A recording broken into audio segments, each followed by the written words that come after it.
My name is Sandra Farmer, My name is Brianna Miller. I'm James Mcalister. I'm Candice Morgan. and we are the founders of Mediciv Incorporation.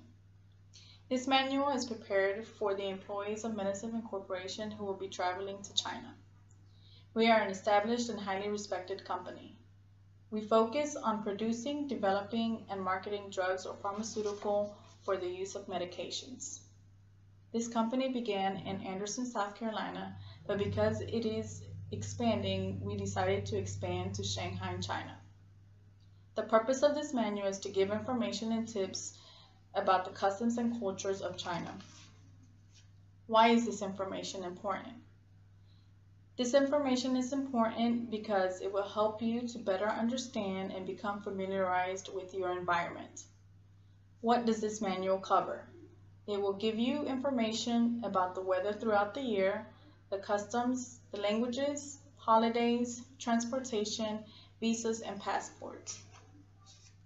Shanghai, China is known for the most cosmopolitan cities of China. If you plan to bring your family, the culture is very limited, but they can still enjoy the clothing, jewelry, antiques, pottery, rugs, and furniture shops, as you can see in Figure 1 in your manual. It is typical to see people live in apartments. Most apartments measure around 480 square foot, as you can see in Figure 2. For those who would like apartments more spacious and more luxurious, there are apartments that are 20 to 30 stories high. These apartments are built close to each other to provide more security, medical facilities, food markets, and schools, as seen in Figure 3. There are four distinct seasons. March through May is springtime. It is a perfect time to enjoy China.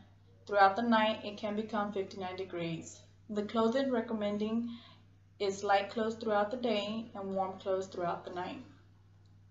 June to September, it is summertime and is when it rains the most. The temperature throughout the day is 85 degrees or higher. The clothing is recommended to have lighter clothes and usually have umbrellas with you.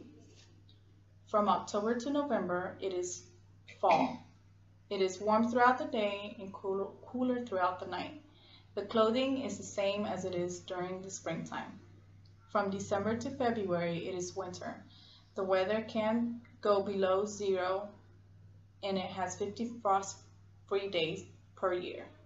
It is recommended to have clothing that is warm for you. I'm going to talk about some unique customs of China. There are a few unique customs to be aware of when doing business in China. Chinese businessmen and women generally choose public places to hold meetings. Being invited to a Chinese household means that the family trusts you and it would be best to do everything in your power to honor the invitation. If you visit a private residence, do not forget to take your shoes off before you enter at the door. Gun rights. In Chinese culture, food is much, much more than a necessity. It is an art, a passion, a joy. It is something to be ranked with the most weighty matters of life. The Chinese culture uses chopsticks to eat with. The host always shows you where to sit and will seat the guest of honor facing toward the door. It is important to wait to eat until the host begins eating his meal. The rice bowl is held close to the mouth when eating. Make sure to try everything offered to you because it is seen as rude if you do not. It is common for Chinese businessmen to use a mediator when doing business with a foreign company. The mediator helps formally introduce your company and will ask any important questions for the businessman. It is important to send materials written in Chinese beforehand to explain your company and its products and services. Face-to-face meetings are preferred in China. Business ranking is an important factor to consider when speaking with anyone from a foreign business. It is important to keep etiquette in mind when attending any business meeting. An interpreter will be necessary for meetings you attend. It is important to have materials written in English and Chinese. It is best to use only black and white when making visual aids because colors have special meanings in Chinese culture. If you use the wrong color without realizing the meaning, it could hurt your business's reputation. Do not seat yourself because guests are generally shown to their seats and are seated based on their rankings. Dark-colored business suits are appropriate for businessmen. Businesswomen should wear dark-colored business suits or conservative dresses and flat shoes. When negotiating with anyone in the Chinese culture, do not use aggressive tactics. Handle negotiations with a calm attitude. The Chinese do not make decisions hastily and will use a process to make their decisions. You will probably not receive their answer regarding business decisions during your meeting. Now I will talk about language. China's language is Mandarin Chinese, which is based upon the Beijing dialect. Modern Chinese became the more popular language form in the 1920s. Modern Chinese is called Beihua. Chinese can be a difficult language to learn because it is complex and complicated. The Chinese writing system has around 60,000 characters, of which 5,000 are used in daily life. Chinese is written using pictographs, which are symbols that represent whole words rather than sounds. Now I will talk about unique holidays. Just like every country in the world, China has unique holidays. The first and one of the most important of these holidays is the Spring Festival. The Spring Festival takes place in late January or early February and usually lasts 3 days. Everyone wears their best clothing, feasts, enjoys each other's company, and looks forward to a prosperous new year. Another holiday unique to China is the Lantern Festival. This festival is held on the 15th day of the first lunar month. Beautiful lanterns of all colors, shapes, and sizes decorate homes and businesses. Dancing, singing, and storytelling is also enjoyed. A feast of rice ball dumplings filled with various sweets is served with soup. China celebrates past loved ones with a grave sweeping festival. This festival falls on the 4th or 5th day of April and is known as the Festival of Pure Brightness. Families clean around their loved ones' graves and leave various items like tea, incense sticks, liquor, and candles burning. This is supposed to celebrate their loved ones and keep them happy in the afterlife.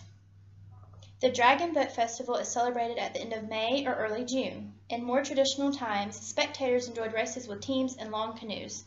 This festival was a big deal in ancient China. Now the festival is almost a regular day aside from people eating zongzai. Zongzai is a food similar to our sandwich with filling on the inside, complete with a leaf wrapper. The Mid-Autumn Festival is celebrated in late September or early October.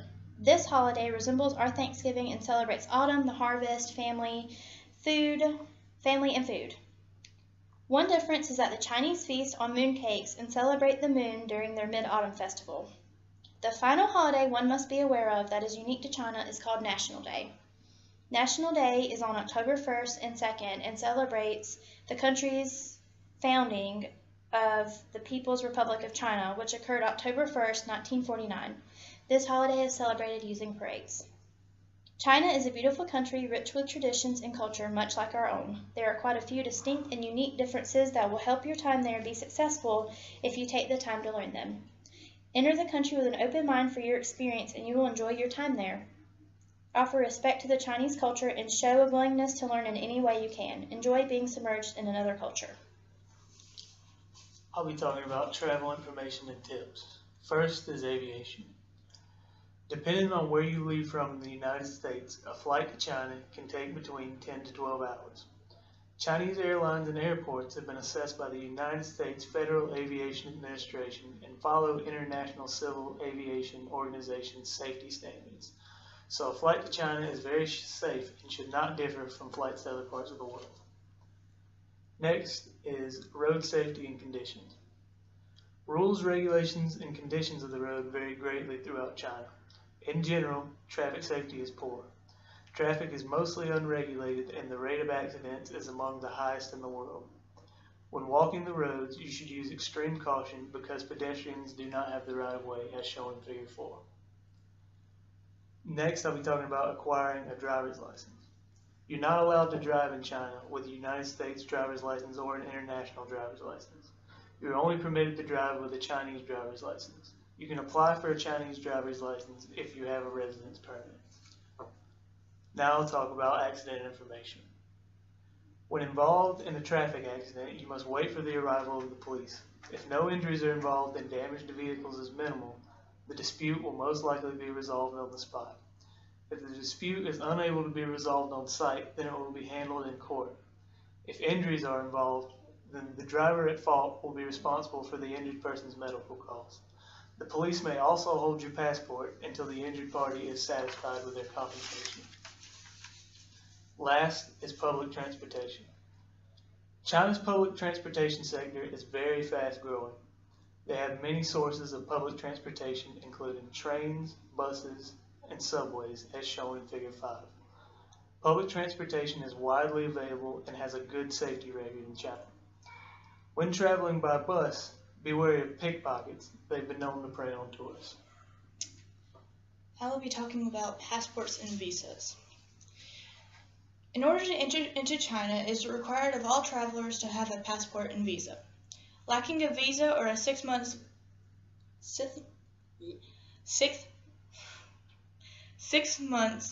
validity passport will result in a fine and immediate deportation.